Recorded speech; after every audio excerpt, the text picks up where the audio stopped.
'Twas the night before Christmas when all through the house not a creature was stirring, not even a mouse. The stockings were hung by the chimney with care, in hopes that St. Nicholas soon would be there. The children were nestled all snug in their beds, while visions of sugar plums danced in their heads. And Mamma in her kerchief and I in my cap had just settled down for a long winter's nap. When out on the lawn there arose such a clatter, I sprang from the bed to see what was the matter. Away to the window I flew like a flash, tore open the shutters and threw up the stash. The moon on the breast of the new fallen snow gave the luster of midday to objects below.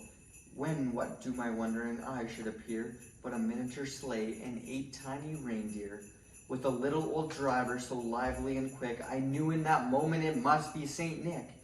More rapid than eagles his coursers they came, and he whispered and shouted and called them by name. Now Dasher, now Dancer, now Prancer and Vixen, on Comet, on Cupid, on Donner and Blitzen, to the top of the porch, to the top of the wall, now dash away, dash away all. As dry leaves that before the wild hurricane fly, when they meet with an obstacle mount to the sky, so up to the housetop to the coursers they flew, with a sleigh full of toys and St. Nicholas too. And then in a twinkling I heard on the roof the prancing and pawing of each little hoof. As I drew in my hand and was turning around, down the chimney St. Nicholas came with a bound.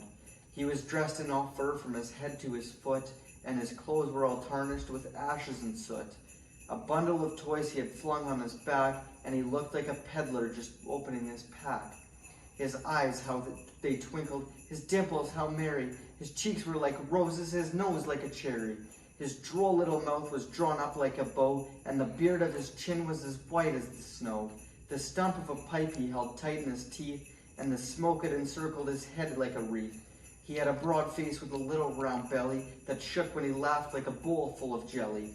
He was chubby and plump, a right old jelly elf, and I laughed when I saw him in spite of myself. A wink of his eye, a twist of his head, soon gave to me I knew I had nothing to dread.